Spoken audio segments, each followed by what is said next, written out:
नरेंद्र दामोदर दास मोदी ईश्वर की शपथ लेता हूं। मैं नरेंद्र दामोदर दास मोदी। ये वो शब्द है जिन शब्दों का डंका सारी दुनिया में बज रहा है। ये इतिहास बदलने वाले वो शब्द हैं जिन्होंने 11 साल पहले भारत को विश्व गुरु बनाने की जो प्रतिज्ञा ली थी वो सच होती दिखाई दे रही है। भारत का कद सारी दुनिया में बढ़ रहा है। मैं मेरे आंख के सामने भारत माँ का वो रूप देख रहा हूं, उस जगत जननी का रूप देख रहा हूं। फिर एक बार मेरी भारत माता विश्व गुरु के स्थान पर विराजमान। ये पीएम मोदी का ही जलवा है कि बीजेपी लगातार 11 साल से सत्ता में बनी है। 2014 से पहले भारत को पिछड़ा देश गिना जाता था। वो भारत आज विकसित भारत की उड़ान भर रहा है।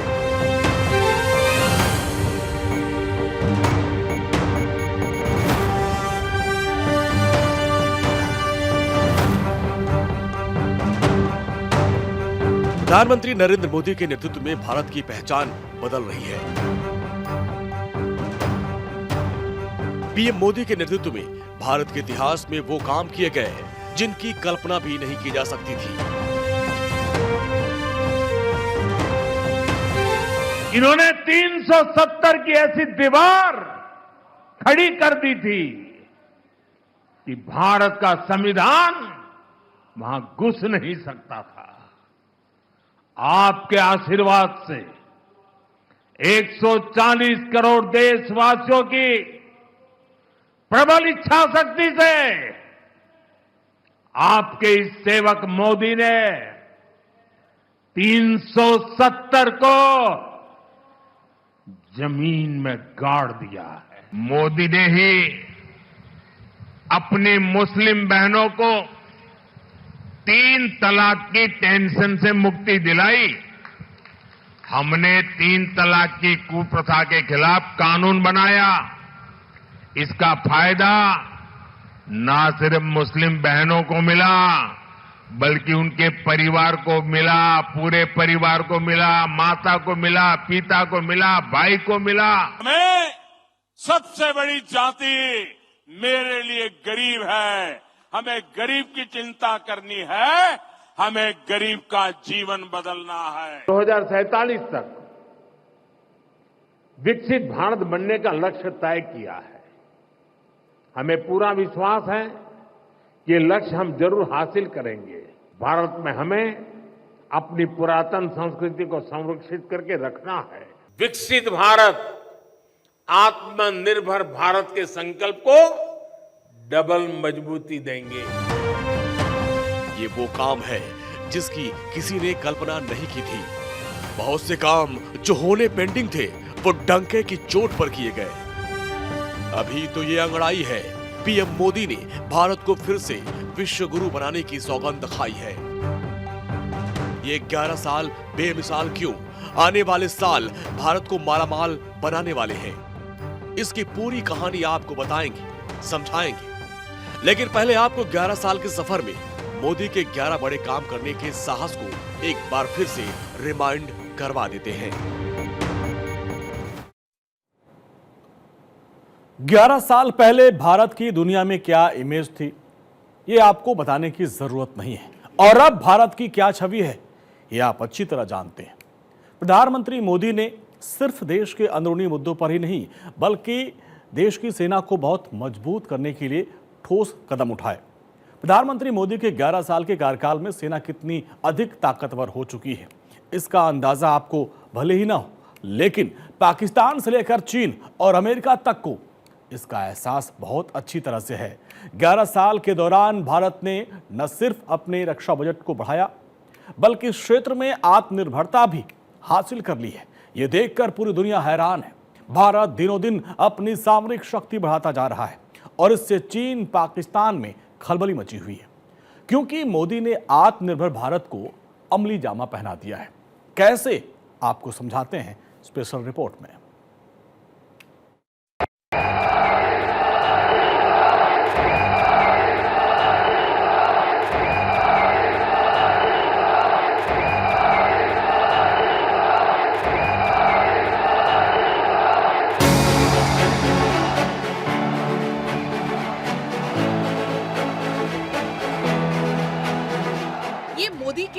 जनता की दीवानगी है, पता है क्यों? क्योंकि मोदी जनता की नब्ज टटोलना जानते हैं। जनता क्या चाहती है वो मोदी करके दिखाते हैं। देश की जनता को आस थी कि मोदी आएंगे तो 370 हटाएंगे, आए और करके दिखाया। सिर्फ 370 ही नहीं, मोदी ने ऐसे ऐसे पराक्रमी निर्णय लिए जिसको हर हिंदुस्तानी सैल्यूट करता है। मोदी के 5 पराक्रमी निर्णय: कश्मीर में आर्टिकल 370 को खत्म किया, पुलवामा में जवानों की शहादत का बदला लिया, अभिनंदन को 24 घंटे में पाकिस्तान को छोड़ने के लिए मजबूर किया, विदेशी धरती से युद्ध में फंसे भारतीयों को सुरक्षित बचा कर लाए, ऑपरेशन सिंदूर करके पाकिस्तान को घुटनों पर लाए। ये मोदी का जलवा है, जनता के दिल की बात समझ लेना और वो करना जो देश की जनता चाहती है। देश की जनता चाहती थी कि मोदी पाकिस्तान को सबक सिखाए। मोदी ने सबक सिखाया जो हर हिंदुस्तानी चाहता था। सेना को खुली छूट देकर वो करके दिखाया। आतंकवादियों ने 140 करोड़ भारतीयों को चुनौती दी थी, इसलिए मोदी ने वही किया जिसके लिए देशवासियों ने, आपने मुझे प्रधान सेवक की जिम्मेदारी दी। मोदी ने अपनी तीनों सेनाओं को खुली छूट दी और हमारे शूरवीर ने वो कर दिखाया जो दुनिया ने पिछले कई दशकों से नहीं देखा था। मोदी दुनिया के सबसे बड़े लोकतंत्र का प्रतिनिधित्व करते हैं। लोकतंत्र मतलब लोगों का तंत्र, और लोगों के तंत्र को चलाने के लिए अपने आप को खपाना पड़ता है, पसीना बहाना पड़ता है। और मोदी बिना रुके, बिना थके हर वक्त सिर्फ इंडिया के लिए सोचते हैं, इंडिया के लिए काम करते हैं, क्योंकि प्रधानमंत्री नरेंद्र मोदी का मंत्र है राष्ट्र सर्वप्रथम, हमेशा सर्वप्रथम। देश की तरक्की के लिए जो कुछ भी चाहिए वो हम भारत में ही बनाएं, ये आज के समय की मांग है। भारत आज तेज गति से मैन्युफैक्चरिंग की दुनिया में आगे बढ़ रहा है। मैं नरेंद्र दामोदर दास मोदी जब आज से 11 साल पहले प्रधानमंत्री नरेंद्र मोदी ने शपथ ली थी तो भारत डिफेंस सेक्टर में बहुत कमजोर था, लेकिन मोदी है तो मुमकिन है। मोदी ने ऐतिहासिक और बड़े निर्णय लिए जिसने आज देश की दशा और दिशा दोनों बदल दी। ऑपरेशन सिंदूर में पीएम मोदी ने भारत के मेक इन इंडिया के क्या मायने होते हैं ये दिखाया। जो भारत कभी दुनिया से हथियार खरीदता था वो भारत आज हथियार बेचने लगा है। ये मेक इन इंडिया की ताकत है। जो भारत कभी दूसरे देशों पर निर्भर रहता था वो भारत अब दुनिया का सबसे बड़ा मार्केट बन चुका है, और इस मार्केट की दुनिया को पहचान नरेंद्र दामोदर दास मोदी ने करवाई। साल 2014 में मेक इन इंडिया की शुरुआत हुई जिसने स्वदेशी रक्षा उत्पादन को बढ़ावा दिया। अब रक्षा उत्पादन की बात करें तो साल 2014 में ये 44,000 करोड़ रुपए था, जो साल 2023-24 में बढ़कर 1.27 लाख करोड़ रुपए हो गया। रक्षा निर्यात भी कमाल का रहा। 2014 में ये सिर्फ 1,000 करोड़ रुपए का था, लेकिन 2023-24 में ये 21,083 करोड़ रुपए तक पहुंच गया। और हाँ, इसी साल के अंदर अंदर इसको 30,000 करोड़ रुपए तक ले जाने का भी लक्ष्य है। मोदी युग में आत्मनिर्भर भारत के तहत डिफेंस सेक्टर में बड़े बदलाव आए हैं। साल 2019 में चीफ ऑफ डिफेंस स्टाफ यानी कि सीडीएस का पद बनाया गया ताकि तीनों सेनाओं के बीच में बेहतर समन्वय हो, और इसके अलावा 557 महिला अधिकारियों को स्थायी कमीशन दिया गया और 83 महिला जवान मिलिट्री पुलिस कॉर्प्स में शामिल हुई। डिलीवरी एट प्लेस 2020 ने खरीद प्रक्रिया को आसान किया, जिसने सेना को 300 करोड़ रुपए तक की खरीद का अधिकार मिला। प्रधानमंत्री नरेंद्र मोदी के कुशल नेतृत्व के कारण ही आज भारत दुनिया की चौथी सबसे बड़ी अर्थव्यवस्था बन गया है, क्योंकि मोदी युग में आत्मनिर्भर भारत के रक्षा बजट में जबरदस्त बढ़ोतरी हुई है। साल 2013-14 में रक्षा बजट 2.53 लाख करोड़ रुपए था, जो 2025-26 में बढ़कर 6.81 लाख करोड़ रुपए हो गया है, यानी कि इसमें 169% की शानदार वृद्धि हुई। अगर मोदी युग में रक्षा निर्यात की बात करें तो साल 2014-15 में रक्षा निर्यात 1941 करोड़ रुपए था, जो 2023-24 में बढ़कर 21,083 करोड़ रुपए हो गया है, यानी कि इसमें 34 गुना की जबरदस्त वृद्धि हुई। मोदी युग में आत्मनिर्भर भारत का सपना सच हो रहा है। प्रधानमंत्री नरेंद्र मोदी की दूरदर्शी सोच ने मेक इन इंडिया को नई ताकत दी, जिससे स्वदेशी रक्षा उत्पादन ने उड़ान भरी। सेनाओं के बीच में बेहतर समन्वय के लिए नए कदम उठाए गए। महिलाओं को रक्षा के क्षेत्र में नई जिम्मेदारियां दी गई। खरीद प्रक्रिया आसान हुई, जिससे हमारी सेना और सशक्त हुई। रक्षा के क्षेत्र में भारत अब दुनिया को अपनी ताकत दिखा रहा है, और ये सब मोदी जी के मजबूत नेतृत्व का कमाल है।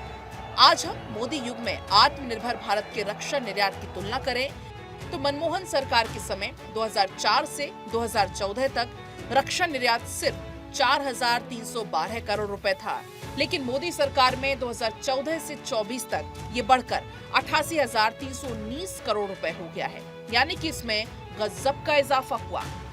तो आत्मनिर्भर भारत अब सिर्फ सपना नहीं बल्कि हकीकत है। प्रधानमंत्री नरेंद्र मोदी के विजन ने भारत को रक्षा के क्षेत्र में नई ऊंचाई पर पहुंचाया है। मेक इन इंडिया के दम पर हमारा देश अब अपने दम पर हथियार और तकनीक बना रहा है। सेनाओं को एकजुट करने के लिए ऐतिहासिक कदम उठाए गए और हमारी बहन बेटियों को रक्षा के क्षेत्र में गर्व करने लायक मौके मिल रहे हैं। सोफिया और व्योमिका इसका बड़ा उदाहरण है। हमारी सेना पहले से ज्यादा ताकतवर हुई है। अब पाकिस्तान से गोली चलने पर गोले से जवाब दिया जाता है। प्रधानमंत्री नरेंद्र मोदी के नेतृत्व में भारत अब दुनिया को अपनी ताकत और आत्मविश्वास दिखा रहा है। ये है असली आत्मनिर्भर भारत की तस्वीर। ये है नए भारत की तस्वीर। ये है मोदी के 11 साल बेमिसाल में भारत की डिफेंस ताकत। Bureau report, Bharat 24। ये तो आपने देखा आत्मनिर्भर भारत का दम। अब आपको दिखाते हैं 1 साल में प्रधानमंत्री मोदी के वो काम जिन्हें देश का हर नागरिक असंभव मान रहा था। मोदी के आने के बाद वो हर काम जो असंभव था उसमें अ हटा दिया गया, मतलब हर कुछ संभव हो गया है। कैसे देश में अब हर ना को मुमकिन को मोदी ने मुमकिन किया, आपको दिखाते हैं इस खास रिपोर्ट को। ये सम्मान केवल मेरा सम्मान नहीं, बल्कि यह 140 करोड़ भारतीयों का सम्मान।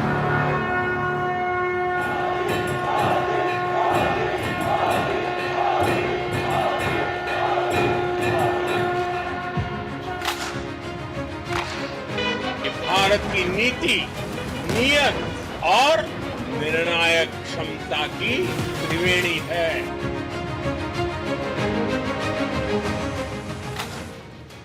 मोदी है तो मुमकिन है। ये मुमकिन पता है क्यों है? क्योंकि मोदी ने असंभव से लगने वाले काम को आ हटाकर संभव कर दिखाया है।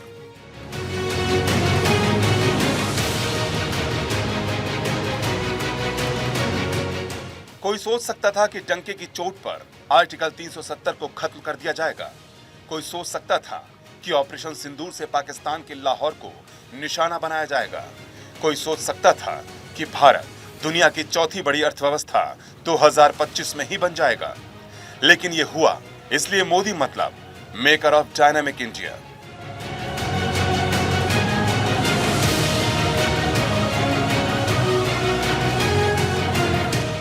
जनता को भरोसा है कि मोदी अगर कोई निर्णय लेते हैं तो देश के भले के लिए ही लेते हैं। इसीलिए तो जीएसटी जैसे निर्णय भी जनता हंसकर स्वीकार कर लेती है। 30 जून और 1 जुलाई की मध्यरात्रि को संसद के सेंट्रल हॉल में आयोजित समारोह में प्रधानमंत्री नरेंद्र मोदी ने जीएसटी लॉन्च किया था और 1 जुलाई 2017 से इसे देश भर में लागू कर दिया गया। पीएम मोदी की जीएसटी क्रांति ने भारत की आर्थिक तस्वीर बदल दी।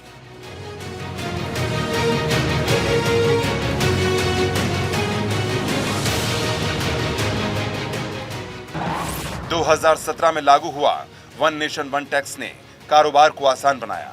टैक्स सिस्टम में पारदर्शिता आई और अर्थव्यवस्था को नई रफ्तार मिली। छोटे व्यापारियों को नई उड़ान दी और जीएसटी ने भारत की आर्थिक ताकत को पूरी दुनिया में दिखाया। यह है मोदी जी की दूरदर्शी सोच का नतीजा।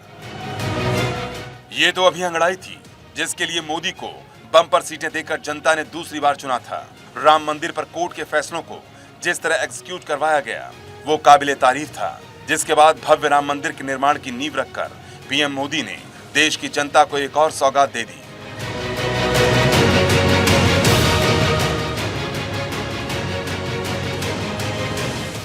पीएम मोदी ने बीजेपी का दशकों पुराना वादा पूरा किया। 2024 में राम मंदिर का भव्य उद्घाटन हुआ। सुप्रीम कोर्ट के फैसले ने रास्ता साफ किया और मोदी जी ने श्री राम जन्मभूमि ट्रस्ट के साथ मंदिर निर्माण की शुरुआत की। अयोध्या अब ग्लोबल आध्यात्मिक केंद्र बन चुकी है और भारत की सांस्कृतिक विरासत को नया सम्मान मिला। मेरा शरीर अभी भी स्पंदित है, चित्त अभी भी उस पल में लीन है। हमारे रामलला अब टेंट में नहीं रहेंगे। हमारे रामलला अब इस दिव्य मंदिर में रहेंगे। दूसरी बार सत्ता संभालते ही 3 तलाक बिल को पास करके कानून बना दिया गया। पीएम मोदी ने मुस्लिम महिलाओं को इंसाफ का हक दिलाया।